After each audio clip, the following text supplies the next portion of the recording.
on the outside at all. The window was shut, and there was no door except the one that shut on the outside. Who ran this ark? Who took care of it?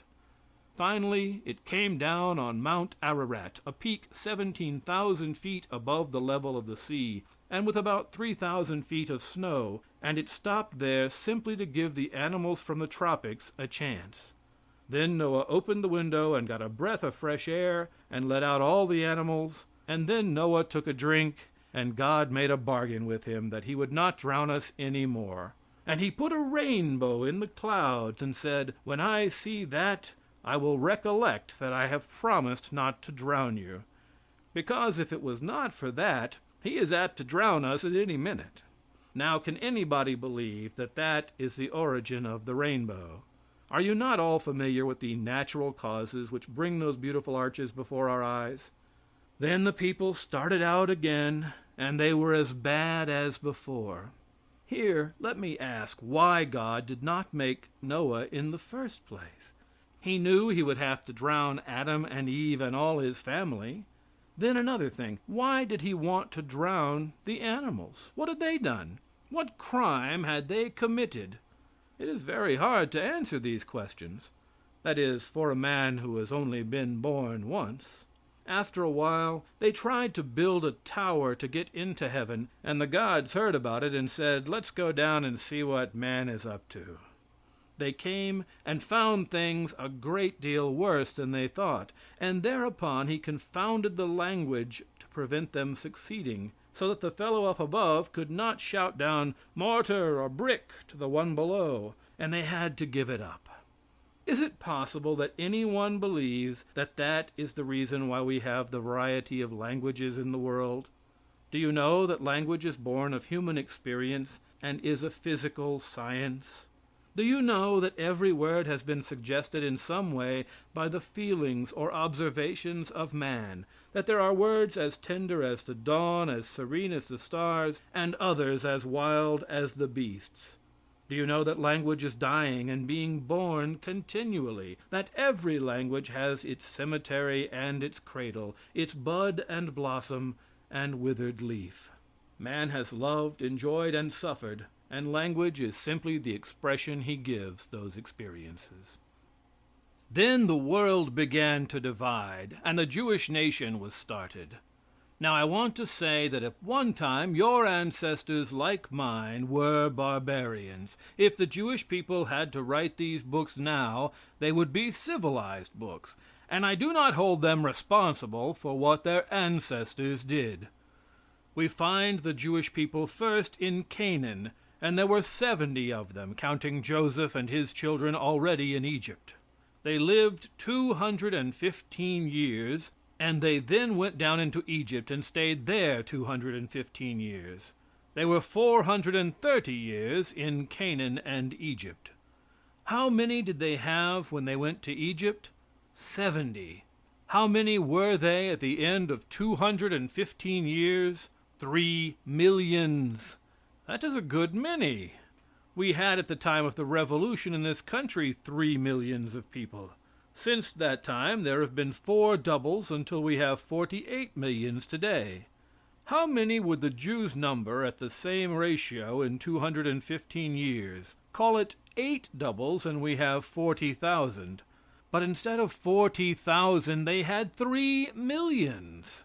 How do I know they had 3 millions? Because they had 600,000 men of war. For every honest voter in the state of Illinois, there will be 5 other people, and there are always more voters than men of war. They must have had, at the lowest possible estimate, 3 millions of people. Is that true?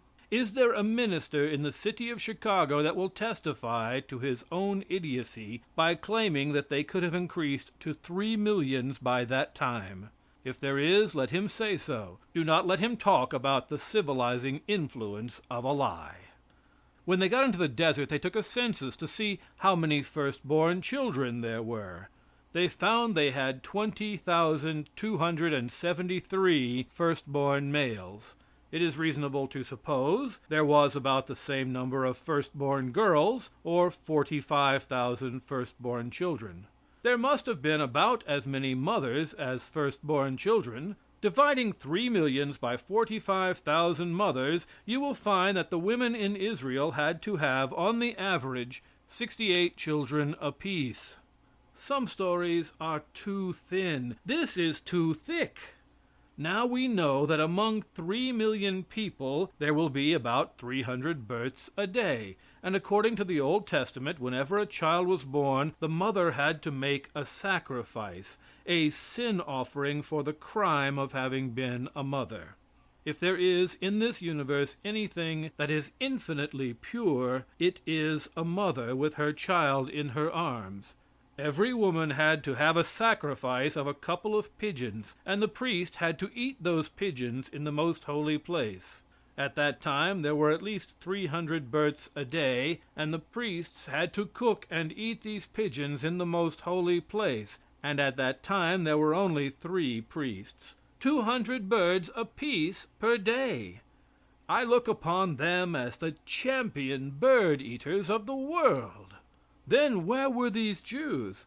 They were upon the desert of Sinai, and Sahara compared to that is a garden.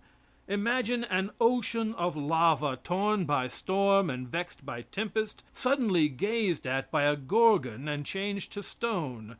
Such was the desert of Sinai. The whole supplies of the world could not maintain 3 millions of people on the desert of Sinai for 40 years. It would cost 100,000 millions of dollars, and would bankrupt Christendom. And yet there they were with flocks and herds, so many that they sacrificed over 150,000 firstborn lambs at one time. It would require millions of acres to support these flocks, and yet there was no blade of grass, and there is no account of it raining baled hay. They sacrificed 150,000 lambs, and the blood had all to be sprinkled on the altar within 2 hours, and there were only 3 priests. They would have to sprinkle the blood of 1,250 lambs per minute. Then all the people gathered in front of the tabernacle 18 feet deep. 3 millions of people would make a column 6 miles long. Some reverend gentlemen say they were 90 feet deep. Well, that would make a column of over a mile. Where were these people going? They were going to the Holy Land. How large was it? 12,000 square miles, 1/5 the size of Illinois. A frightful country covered with rocks and desolation. There never was a land agent in the city of Chicago that would not have blushed with shame to have described that land as flowing with milk and honey. Do you believe that God Almighty ever went into partnership with hornets? Is it necessary unto salvation? God said to the Jews, I will send hornets before you to drive out the Canaanites. How would a hornet know a Canaanite? Is it possible that God inspired the hornets? That he granted letters of marque and reprisal to hornets? I am willing to admit that nothing in the world would be better calculated to make a man leave his native country than a few hornets attending strictly to business. God said, kill the Canaanites slowly. Why?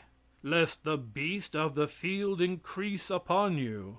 How many Jews were there? 3 millions. Going to a country, how large? 12,000 square miles. But were there nations already in this Holy Land? Yes, there were 7 nations mightier than the Jews. Say there would be 21 millions when they got there, or 24 millions with themselves. Yet they were told to kill them slowly, lest the beasts of the field increase upon them. Is there a man in Chicago that believes that? Then what does he teach it to little children for? Let him tell the truth. So the same God went into partnership with snakes. The children of Israel lived on manna. One account says all the time, and another only a little while. That is the reason there is a chance for commentaries, and you can exercise faith. If the book was reasonable, everybody could get to heaven in a moment. But whenever it looks as if it could not be that way, and you believe, you are almost a saint. And when you know it is not that way and believe, you are a saint. He fed them on manna. Now, manna is very peculiar stuff. It would melt in the sun, and yet they used to cook it by seething and baking. I would as soon think of frying snow and boiling icicles. But this manna had other peculiar qualities. It shrank to an omer, no matter how much they gathered, and swelled up to an omer, no matter how little they gathered. What a magnificent thing manna would be for the currency, shrinking and swelling according to the volume of business. There was not a change in the bill of fare for 40 years, and they knew that God could just as well give them 3 square meals a day. They remembered about the cucumbers and the melons and the leeks and the onions in Egypt, and they said, "Our souls abhorreth this light bread." Then this God got mad. You know cooks are always touchy. And thereupon he sent snakes to bite the men, women, and children. He also sent them quails in wrath and anger, and while they had the flesh between their teeth, he struck thousands of them dead. He always acted in that way, all of a sudden. People had no chance to explain, no chance to move for a new trial. Nothing. I want to know if it is reasonable he should kill people for asking for one change of diet in 40 years. Suppose you had been boarding with an old lady for 40 years, and she never had a solitary thing on her table but hash. And one morning you said, "My soul abhorreth hash." What would you say if she let a basketful of rattlesnakes upon you? Now, is it possible for people to believe this? The Bible says their clothes did not wax old, they did not get shiny at the knees or elbows, and their shoes did not wear out. They grew right along with them. The little boy starting out with his first pants grew up, and his pants grew with him. Some commentators have insisted that angels attended to their wardrobes. I never could believe it. Just think of one angel hunting another and saying, "There goes another button." I cannot believe it. There must be a mistake somewhere or somehow. Do you believe the real God, if there is one, ever killed a man for making hair oil? And yet you find in the Pentateuch that God gave Moses a recipe for making hair oil to grease Aaron's beard, and said if anybody made the same hair oil, he should be killed. And he gave him a formula for making ointment. And he said if anybody made ointment like that, he should be killed. I think that is carrying patent laws to excess. There must be some mistake about it. I cannot imagine the infinite creator of all the shining worlds giving a recipe for hair oil. Do you believe that the real God came down to Mount Sinai with a lot of patterns for making a tabernacle, patterns for tongs, for snuffers, and such things? Do you believe that God came down on that mountain and told Moses how to cut a coat and how it should be trimmed? What would an infinite God care on which side he cut the breast, what color the fringe is, or how the buttons were placed? Do you believe God told Moses to make curtains of fine linen? Where did they get their flax in the desert? How did they weave it? Did he tell him to make things of gold, silver, and precious stones when they hadn't them? Is it possible that God told them not to eat any fruit until after the 4th year of planting the trees? You see, all these things were written hundreds of years afterwards, and the priests, in order to collect the tithes, dated the laws back. They did not say, "This is our law," but "Thus said God to Moses in the wilderness." Now, can you believe that? Imagine a scene. The eternal God tells Moses, "Here is the way I want you to consecrate my priests. Catch a sheep and cut his throat." I never could understand why God wanted a sheep killed just because a man had done a mean trick. Perhaps it was because his priests were fond of mutton. He tells Moses further to take some of the blood and put it on his right thumb, a little on his right ear, and a little on his right big toe. Do you believe God